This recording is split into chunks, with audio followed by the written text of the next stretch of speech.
Rich, welcome to the Measures podcast today. Thanks for having me today. You bet. All right, Rich. So I always like to start out with the story, kind of like the crazy story, something that's a little bit different than you've experienced in the past, of where either through your insights or different things you work with, that's kind of like a head changer. Like this has really changed the way how things have gone for somebody in business or for yourself. Share with us a good story to kind of get our audience going about that story. All right. I'm gonna actually give a story that I haven't spoken to on a podcast before because I know it's always nice to have new content out there. I've been in the space, like I said, digital marketing for the last 33 years. Been doing it for a long time, running businesses forever. I think I've built at this point 6 or 7 multi-million-dollar web properties, bootstrapping. So I know how to get an idea off the ground and making money in proof of concept, right? In fact, one of my most successful companies in its tenure did over 100 million in sales. So got that level of experience. So it turns out my cousin, I happened to meet with him at a trade show. I was at a trade show up in his area in Chicago at the time. And we went out for dinner and we were talking and stuff like that. And we had a great conversation. And he tells me that he's in the cybersecurity space. Now we're this company that I'm in now is a subset of cybersecurity, but he's full on cybersecurity. Like this is what they do. Cybersecurity got like 50 plus different products and all that kind of stuff. But at the time he was working for another cybersecurity company and he was one of the guys doing the audits and everything else. And like most people who, most entrepreneurs, he's like, you know what? I think I can do this better. I think I could do it. I can make a lot more money, blah, blah, blah. So he's like, talk to me about business. I'm like, all right. So we gave him a lot of advice because, he was married, had a couple of kids. I have 4 kids. How'd you run a business with 4 kids? We're going through like things that helped us, things that we would have done differently if we, knew what we knew today. We had a long conversation, and then we met up. We were at another family wedding. We had some more conversations on, and he said, "I'm finally going to do it." I'm like, "Well, don't." I said, "Here's the thing. When you have an idea that you believe strongly in, and this is advice for a lot of people, go for it, because I guarantee 20, 30 years from now, if you tried and failed, you won't regret that you tried and failed. That's right. But if you didn't try, you'll regret. So go for it." And he's like, "Yeah, I'm going to do this." And so he goes off and takes off and does it. And I want to say his company is probably about 10 years old at this point. And he went and, we have very different mindsets and everything else. And his company just took off like a bat out of hell. He ended up with a really key client in his space where he got an opportunity to prove himself. They gave him the entire book of business. And that company led to many other big companies that he's gone into. And now he's at a stage where he shows up at the office once or twice a month. He does a leadership meeting and he does an accounting meeting. And that's pretty much what he does, shows up for. And the company's growing like crazy. So now I'm calling him for advice. So it's always good. He's doing things differently than I do. And obviously what he's doing is working better than what my stuff is doing. So why not? I call him from time to time. I first of all, I love the essence behind that, and being myself, I've been in 10 different companies that have at least doubled in size.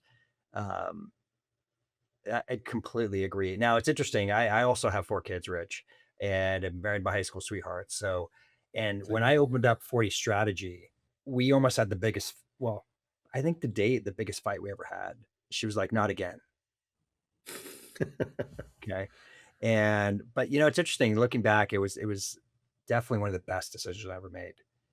And often sometimes the best decisions come from you're going to have to overcome massive obstacles, right? To accomplish it. But if just like you mentioned, right?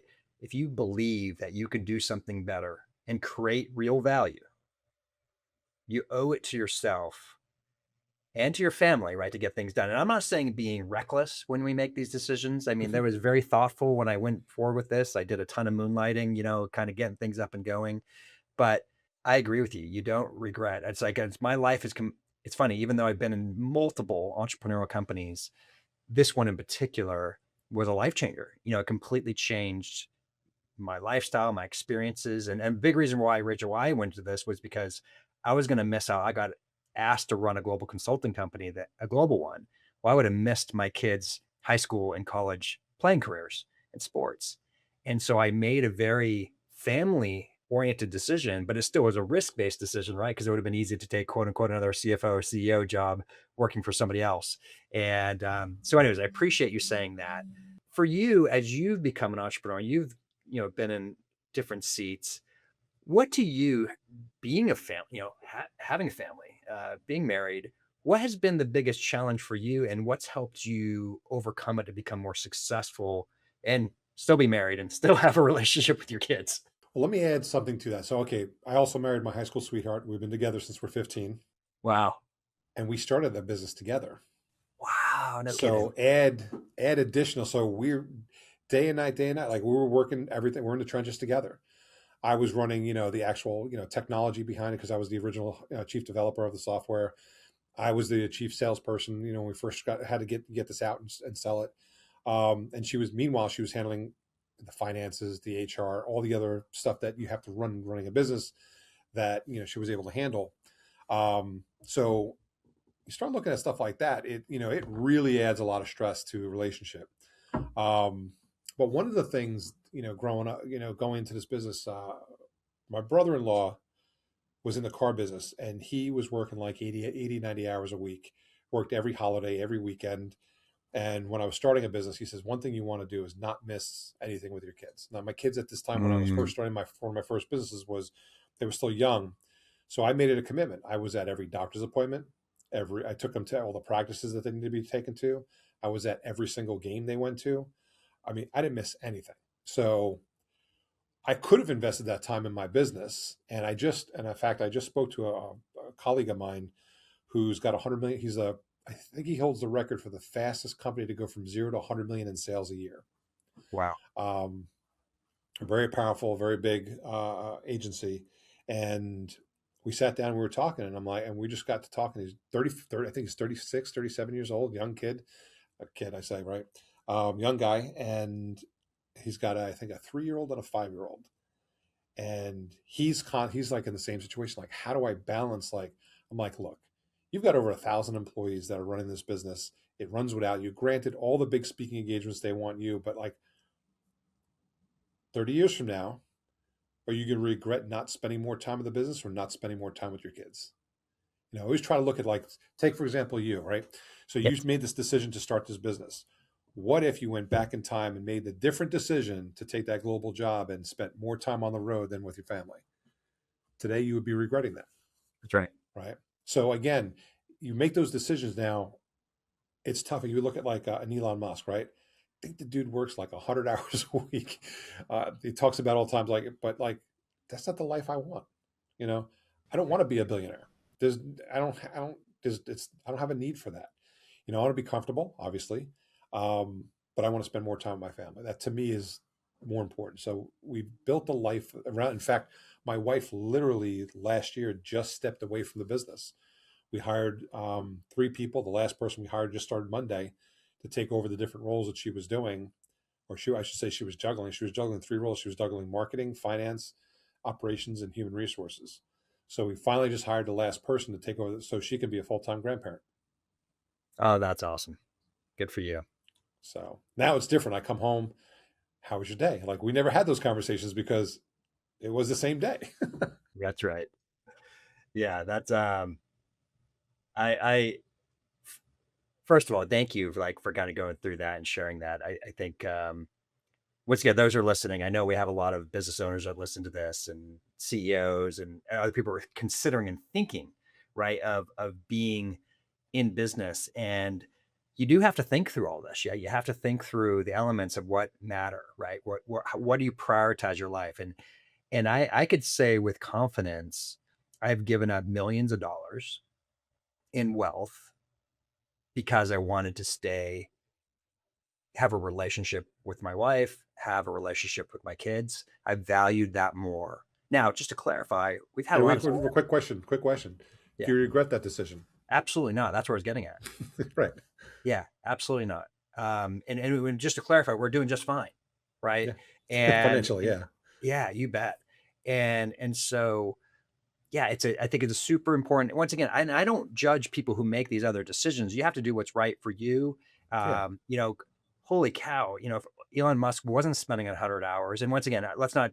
I'm not making judgment on Elon Musk, his personal life and his political stuff, but from a impact in the world, unbelievable, right? Yeah. From .com to, putting people on moon on Mars is the goal. Yeah, exactly. Unbelievable, right? When people had that passion and mission to complete things. And so I am grateful for them, if that makes sense behind it. But for my legacy, that exactly that's not my ambition, right? That's not there for it. And it's okay, right? It's okay to have those different pieces around it. And it's and I'm okay too with people who are like, hey, I'm okay. I just want to show up my work and be 9 to 5. Because being in business and entrepreneur person, there is no 9 to 5.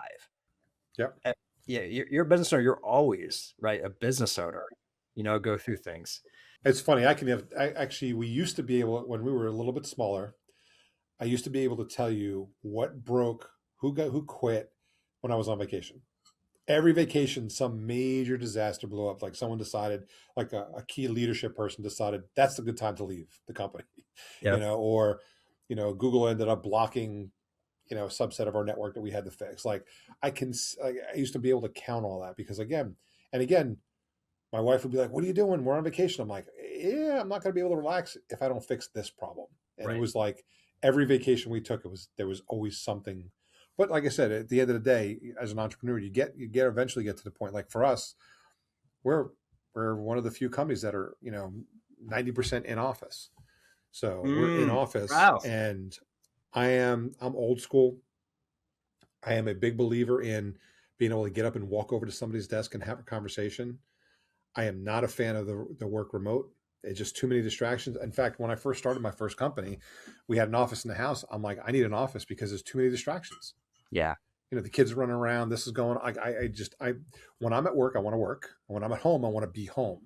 Now, of course, with the introduction of the smartphone, that thing rings and you're like, oh, I got to get that email. Oh, I got to handle that text message. Like, unfortunately, it is what it is. But at least it's minimal distraction for the most part. But like, yeah, we did. I'm a big fan of in office, and maybe it is a popular decision for some companies, not for others.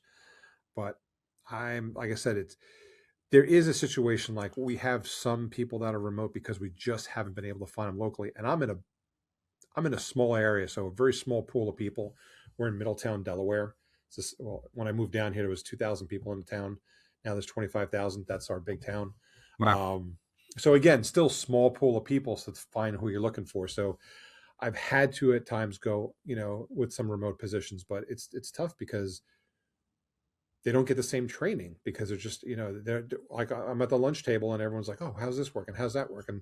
I had a question on this. Like I didn't want to email you or just, you don't get that when they're remote and it's tough. Like it's just I know everyone likes the idea of going remote, but I'm old school.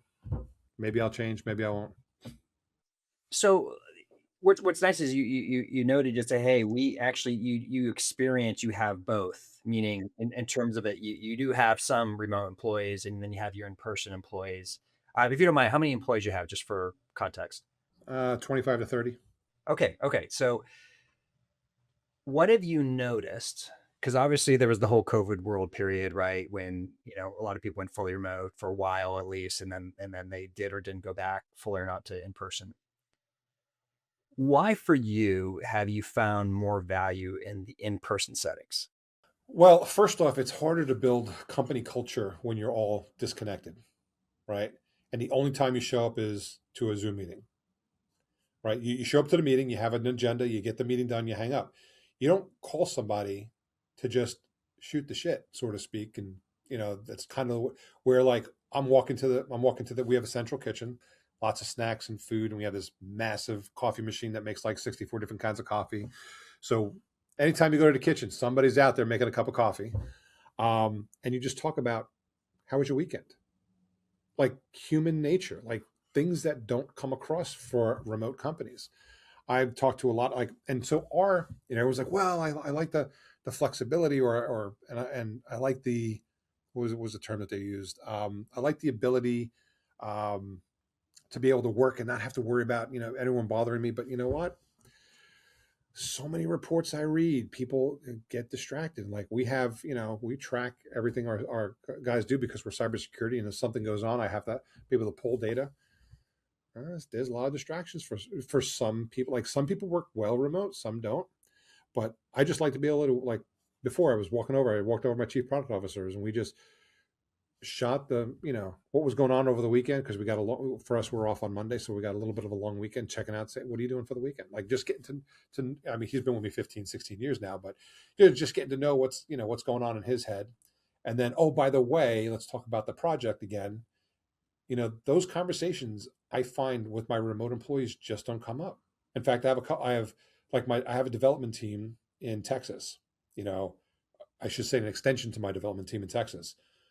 But they're not remote. They work in an office. We have an office down there. There's just two of Mm, them, but we got a little, shared space, and they work in the office. And they're like, we could work remote. And I'm like, yeah, but then you can't talk to each other like the right. way you would normally. Like if you're just sitting there, hey, by the way, hey, let's jump on the whiteboard. Like you're missing all that. Like to me, that's important. It's part. So I'll spend the extra money to have an office down there just to have that extra cultural fit. And I find that a lot of, in fact, so our cultural fit is, and again, I have some pet peeves. So as I get older, I have more and more pet peeves. One of the pet peeves is I expect everybody in by 8 o'clock. Right? Mhm. We're an EOS shop. I don't know if you guys are familiar with Yep. EOS. Yep. Familiar with that. So Yep. we're an EOS shop, and they believe if you're on time, you're late. If you're early, you're on time. Right? I believe that. But come 5 o'clock, I'm kicking your butt out of the office. Like, go Oh, home good and for spend you. time with the family. We don't have people work unless there's an outage, which almost never happens. Then one or two people get involved, like the CTO get involved to solve the issue. But I don't want to hear from you after Mm, hours. There's nothing super important that's going on that we need to address. Now, if you're a salesperson and somebody emails you, hey, great, here's my calendar. Let's schedule something. A simple email. If they want to do that, that's fine. Otherwise, I'm fine until I wait till the next morning. Support requests come in. They know that we respond back to support requests within 1 business hour. So if it comes in after hours, first thing in the morning when you get in, answer it then. Like, and we tell people when you're on vacation, I don't want to bother you. So make sure if something goes wrong, there's a procedure or process that we can follow to fix that issue. If not, I hate to say it, but I'm going to call you and get you to fix it. But it's very rare for us to do that. So again, our work-life balance is we're here from 8, but you get kicked out by 5. that's awesome. I love it that you have created that, and because it's that's uncommon, right? It's Mhm. uncommon to have that culture, and so you have been able to create it, but you're also walking the walk of like, hey, we want you in on time, which is hard for different type of people, right? To be able to do that, but you create that consistency, and then you have the other side behind it, what you just said there, which is no, it's get out the door, and so you have to have people that are feel pretty amazing by that. Now, let me ask you this because I've been in many different cultures, some that work forever cultures, and some feels like they're barely working, so to speak, type things. Sometimes when you work regularly 50 to 55 hours, just for example set, and then all of a Mhm. sudden you're down to 40, how do you help those crazy high achievers feel like that success and you could still do it quote unquote only in 40 where they want to? I bet you have people who like want to work more. You said you kind of have to kick people out. How do you help them still feel successful to like get it in? It's okay to be gone. We've just built that culture. Like I said, I've this company was a piece of software that was designed inside my last company, which I started in 2003. So you're looking at 23 years of building that culture, and I mean, I've got my chief product officer with me 16 years, my desktop technician for all hardware and compliance stuff is 15 years. My personal assistant's been with me for like 12 years. Like we've got some longevity here. CTO's been with me 10, 12 years. Like we've got some longevity with us. And it's just the culture that we built. Like salespeople are different. Like I said, there's times when they're on trade shows, and let's face it, they're at the trade show floor by 7 o'clock in the morning, and they're bed after the last party at 1 in the morning. Sure. Yeah, we do 15 or 20 trade shows a year. That's the lifestyle when you're on the trade show. If you don't want it, you don't have to go. We'll send somebody else. We have enough salespeople, somebody else will want to go, because that's, you're going to come back with 30, 40, 50 opportunities. That's, Right. crazy. So I have sales, generally speaking, the salespeople will tend to want to work those extra hours because they have contacts going on. And, their lifestyle is like, hey, I've got nothing going on. I might as well work because I have an opportunity to make more money because of commission structure. Where like the rest of our support teams and everything else, they're on salary. So for generally speaking, as long as they get their job done. And we had a situation where there was a major attack last year, Q3 Mm. of last year. AI came out with some new type of attack that got around all fraud vendors in the marketplace. Wow. We're talking about big companies too. We were the first to solve it, and it's because my chief product officer, who headed up that initiative, was working nights and days. Days we're working nights and weekends, and he probably put in 80, 90 hours because this is his like after I finished writing the first couple of versions, it became his. He's been working on it longer than I have, and he's taken it to a whole new level. And we still have clients say, "Hey, I've tested other solutions. You're the only solution solving this problem." It's because he was willing to do that, and we Mhm. compensate him in other ways, right? But Sure. want to thank him for that effort. Don't want to let it go unrecognized, but it's rare, in our culture to do that because we want people to go home and spend dinner with their families. We want them to go home and spend time with their kids. Like that was important to me. Yep. Whether it's important to you or not, you have something you'd rather be doing. Let's face it, most people have something they'd rather be doing than working, right? Golfing, Sure. swimming, Sure. sitting by a Yeah. Yeah. beach, You hope. right? But we all have to work to make money. So we try to make sure we get it all done inside the 8 to 5 hours that we work, 45 hours a week, 1 hour for lunch. Really, it's a 40-hour work week. Try to get it all done. But like I said, and maybe more successful companies don't encourage that. I know Apple many, many times was giving out t-shirts for people working 90 hours a week. You see it in one of the videos, like, hey, you're part of the 90-hour team. Like, who wants that lifestyle? Right. I'll give you a perfect example. I had somebody who I hired. I don't remember what year I hired. No, I do. 2006. I hired him in 2006. He started January 2007, and he was with me for a while, and he was started off as a webmaster, and I wrote the initial code. So I wouldn't let him touch the code for 6 months. So No, you. that's how non-trusting I was. But eventually he took over the code, and as he grew up, he became the CTO of the company. And then he left me and he went to Amazon. And he's like, it was big because he was with us since he was 19 years old, and now he's a man who's got married. All this stuff is going on, and we're like talking, and then all of a sudden he's like, I'm like, well, why? And he's like, well, it's the money. I'm like, well, how much? He goes, it's like 4x what you're paying me. I'm like, I go, if you're my own son, I would tell you to take the damn job, right? Right. He took the job and he found out that the way big tech works is they pay you big money in the first 2 years, they burn you out, and then they get fresh blood in, and every 2 years they're rotating people to get and just burn them out to get the most out of them.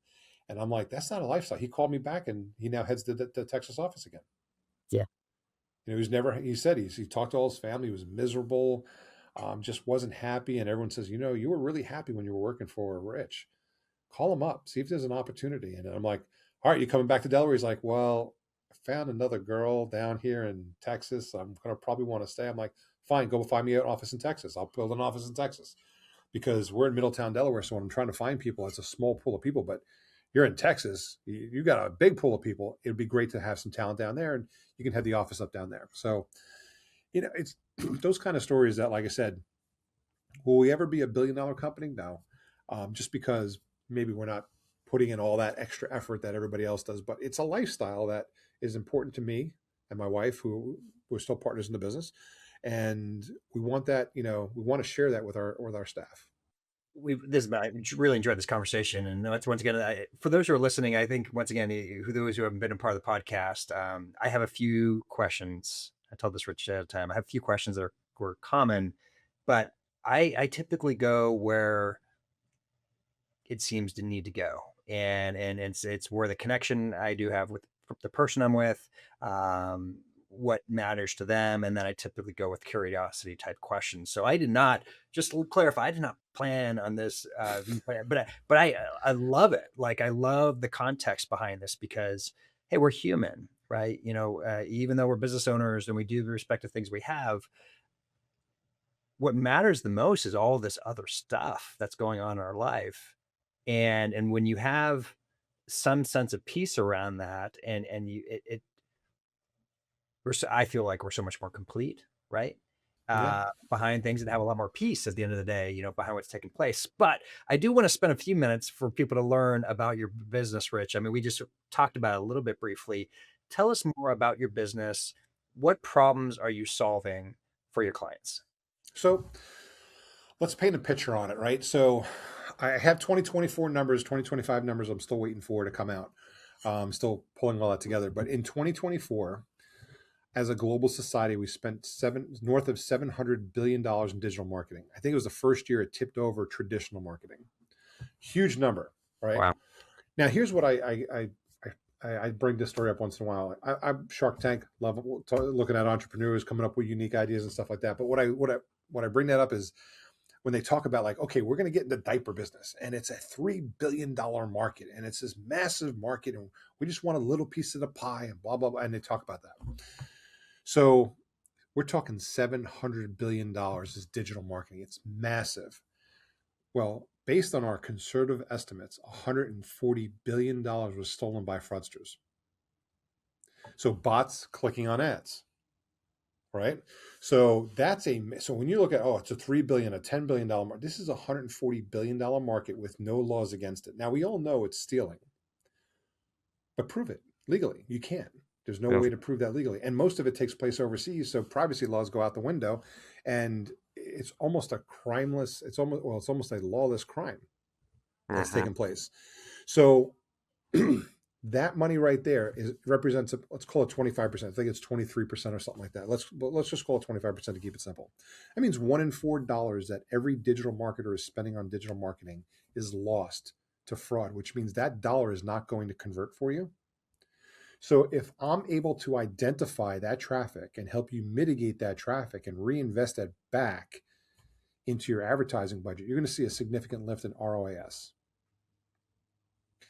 And that is what I'm looking to help our clients do. Now, what happens in practice, we help people like we do free trials. Like people want to know how much fraud I have. I'm a developer. So I wrote my first game when I was 9 years old. I got published in Compute Gazette when I was 12. So I've been doing this my whole life, right? My whole mantra is to help somebody solve a problem. So my first thing is when we're selling this product is, hey, do you have a problem that I can solve? Let's find out. So we run a free trial, run some traffic for a couple of weeks, and we look at the number. How much fraud do you have? And on average, it's 25%. Some people way more, some people a little bit less, but there's always some amount of fraud that's there that we can help them resolve. And then they can do the ROI numbers to see if it makes sense. Hey, I'm spending $100,000 a month in digital marketing. $25,000 is lost to fraud. It's going to cost a couple $1,000 to solve it. Does it make sense? Yes, let's move forward. If the answer is no, then it doesn't make sense to work together because I don't want to charge you more than it's costing you in fraud. Like if you're spending $500 a month, it doesn't make sense to work together. But these are the kinds of things that we look for. But the conversations that I get from clients that have been working with us for a couple of months or a couple of years, it's like, oh my God, you've transformed my business. We even had one company who was like, we were on our asses. We were really about to lose our business, and you came along and pinpointed the problems. We jumped on it with your team right away, and now we're growing like gangbusters. Even had a customer the other day say, "Hey, we love your technology so much. Is it for sale?" Love it. So and no, we're not for sale right now. We're growing our company. We're focusing on certain things. We're trying to solve the next iteration of trying to figure out what the next iteration of fraud is going to look like, so we can stay ahead of it. We got a lot of fun, and we're having a lot of fun doing it. So yeah, it's interesting to see how that plays out. So I'm kind of curious, what size of companies are looking for your services? Is it small business? Is it mid-sized business? Is it large businesses? Like what dollar threshold of advertising where they need to be more thoughtful about making that more efficient? Like where does it make sense? So the best way to look at it is how much they spend in digital marketing, because we come up across publicly traded companies that don't spend money in digital marketing. Everything's organic. And then we come across the one man shop that's spending $1 million a month in digital marketing. So the size of the company is less material, more so how much they're spending, because it's an ROI calculation. So we've come up with where it makes, we've worked with companies smaller than this, but generally speaking, about $50,000 a month in spend. If the average catch is 25%, that's 12,500 in fraud. Yeah, ROI is big time there. It makes sense. I've worked with companies that spend 10 or 15,000, and it still made sense for them to work with us. So, but generally speaking, like if we're targeting people at least 50,000 or more, or close to that number, makes perfect sense, because then the ROI is there. But I've had a company spending, I think the smallest company we took on was spending $2,000 a month. They didn't care because they were on a growth trajectory. They knew where they were going, and Mm. they knew they needed to solve this problem before they got there. Like they couldn't wait, and it made sense to move. And like I said, I always go for an ROI type close to say, hey, if it only costs $1,000 for a service and I'm saving you 12,000, that's a big ROI. Like it makes sense. But at the end of the day, yeah, you're really always looking for those numbers where it makes the most sense. But depends on the client. Yeah, good stuff there. Okay, work with your clients. Actually, you said some information there. So, how do you measure success with your clients? That's the question we always ask during the demo. Like we're doing a demo and they're like, yeah, this makes sense. Let's move forward. Great. I'm going to send you paper for the trial. What makes the decision to move forward with us? Like what's important to you? What are you looking for in this quick, 2-week trial that we're going to put together for you? Because at the end of the day, I need to know if we're successful, you know, because I want to know, hey, if you found 20% fraud, if you found more than 10% fraud, like what's your number that you're looking for?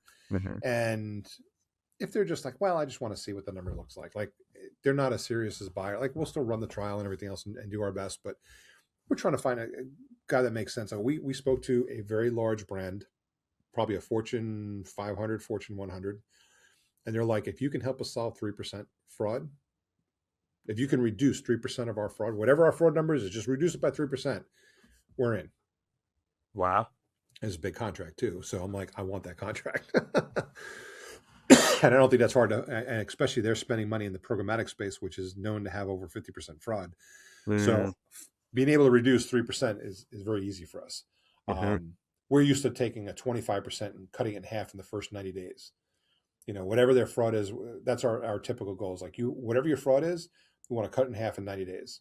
And then once we get it in half, cut it in half again. We want to go down as far as we can get it down. Usually it's sub 5%. We'll get them under.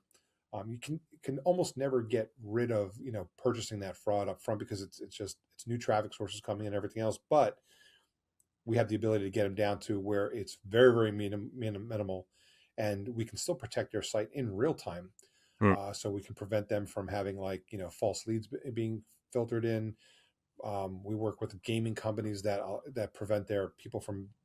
This is something I didn't even know. A company came to us, a large gaming company out of Germany, a company called Gagen, and what they were having was people were going into the game, creating using bots to create fake accounts, playing certain levels, and then selling that user ID so people can bypass the levels. And I had this conversation with my team, and they're like, "We're solving the problem. We're finding stuff that they were missing. Like the company loves us." And one of my developers, or one of my, I should say, my support engineers, turned around. And he says, "Yeah, I hate playing games like that when bots are involved." I'm like, "What do you mean?" He goes, "When I'm physically in the game, I can see a herd of people moving in the same direction, making turns." He goes, "I know those are all bots." So like visually you can see the bots, but how do you programmatically identify and eliminate them? That's where we come into Mm, play. So our technology is used for a lot of different things, and it's just fun to see it in action. that's cool. That's good stuff there. Okay, so we've talked a lot about the personal side. But we're gonna hit a little bit more on it right now. And you've been a busy man. You've had a great career. I love it how you've talked about you've been with your family over a period of time. But I'm always curious in business owners' habits. Yeah. So, what is a specific habit or two that you do on a personal nature that has helped you be consistent performer? It's hard to say. Like I said, growing up, I was very much more like into a lot of things. Like I did martial arts for 17 years. I was invited to the 2000 Olympics to compete. Wow. Didn't want to give up the house I just bought. I just had a second child, and I just got my first big boy job. And it was like, you got to, sell all that, close it all up, move to Korea for 2 years and train for 7 days a week. I'm like, I stepped back and I thought, how cool would it be? But I had to say no. Um, and, stuff like that, I guess early on set in, pick something you want to do and just get it done. You Mm, know, mhm. Same with business. Like if I have an idea, I can't tell you how many, all nighters I pulled, like solving a problem. Like there's a problem and I just can't go to bed and rest until I solve that problem. And it's just part of my nature, I guess. It's a little bit easier now because I have people to do that for me. staff and everything else. So I'm more running the business. So I'm a little less. I got probably the last time I wrote code for the project was probably like 6 or 7 years ago, Hmm. early on. Haven't written code. Now I look at the code over my developer's shoulders and I'm like, I'm out of the game for a while. I'm a little rusty. They're talking different languages. I'm not even sure that I haven't touched yet. So I don't know. It's those. I don't know. For me, it's been always I'm here at the office, work, work, work. Come 5 o'clock, I want to go spend time with the family. Now it wasn't like that in the beginning. Sure. In the beginning, all nighters were common. Work until 8, 9, 10. Finish up. I would have dinner with the family, then go back to my home office at that time, and work till 10, 11, 12 o'clock at night. I don't have to do that anymore. And in some respects, I like that. In some respects, I miss that. Yeah. Yeah. Well, I can resemble and appreciate everything you said there. So, well said. So now, how do you now measure success in your personal life? I don't measure it. It's more of a feeling. Because now I have grandkids. Changes the game. I have a almost 2 year old, a 1 year old, and a 4 month old. And I'm sure there's more coming. I got 4 kids, so and they're all. I have 4 kids in 5 years, so that that's like popcorn. It's going to all happen at once. If they all have as many kids as they say, I'll have 14. But I think that's changed, especially after the first two had their first two children and realized, oh, yeah, mom and dad made it look easy, you know. But I don't measure it. It's just more of a feeling. Like, am I spending enough time with them? Because now it's at the stage where the first one's starting to talk, starting to call us by name, and that's like we do one thing that's important to us is making sure that we do a family vacation at least once a year because it's Mm, I remember we took a vacation a couple years back. It was a European cruise where I remember telling the kids, sitting the kids down, like, look, this is probably the last time the six of us, the 4 kids and me and my wife, are going to be on a trip together. You guys all have boyfriends, girlfriends, getting yep. engaged, all that stuff starting to happen, and it's with work schedules. It's hard to get everybody together. We're going to do our best. So like last year we did a cruise. We set up a cruise for the entire family. So now it's 4 kids and then 4 significant others plus any grandkids. So last year my son couldn't make it because his daughter, his baby, was just too young to go on a cruise, so he missed out on the cruise. It's like you're trying to get everybody. So this year we just got back from Disney, and thankfully we got all eight of the kids, plus the 3 grandkids. So the 13 of us that went, and it was great. Like to me, that's success. When you can get everybody under one roof. The holidays come along. They split. Sometimes one holiday go to this one, so it's very rare you get everybody under one roof. So we try to, by mom and dad paying for the vacation, it's kind of incentive for them to all make it. Yeah, yeah, that's that. Yeah, we just it's funny you talk about that story because we just had over in December. We took our trip. We went to Cancun. It's one of our particular resort we go to. We love, and it's going to be the last time that all 4 kids are because now one of them's getting married, and so Yeah, it's the dynamic's going to change. And so we were very appreciative that everyone was able to make it because it's gonna be, as you know, it's a different experience. It's a new experience. It's an amazing experience. You get a grandparent thing, which I don't even know what that's like yet, but it's an amazing thing with that. Rich, how yeah. can people? This has been. I really appreciate this conversation. I think what you're doing from a business perspective is really fascinating. I love it how you've learned how to.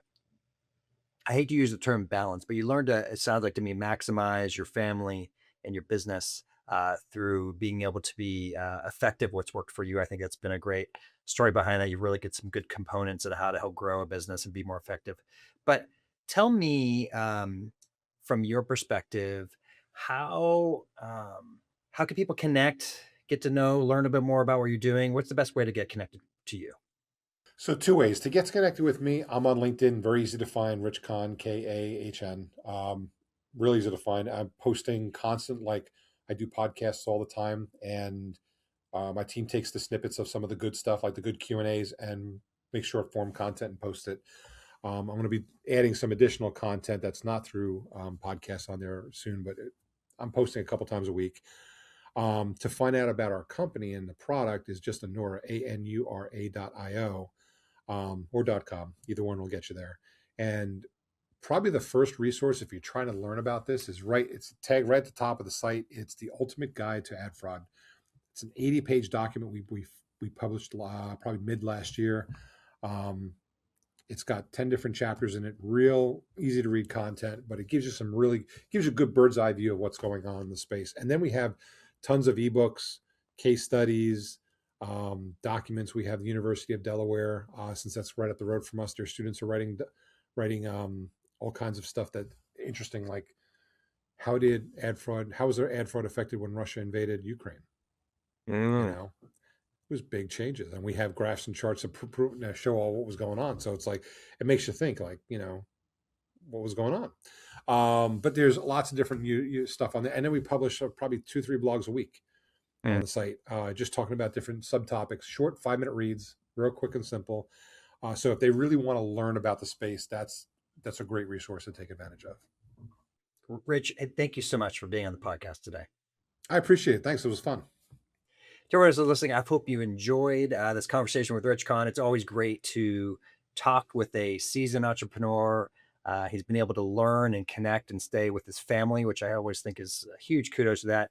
And he has a great business that's growing and it's really making a difference. So once again, I encourage you to, whether you follow Rich Kahn on LinkedIn or go to his website at Anura, ANURA.io or .com. Encourage you to go to that. As we always like to say on the Measure Success podcast, wishing you the very best in measuring your success. Have a great day. And he has a great business.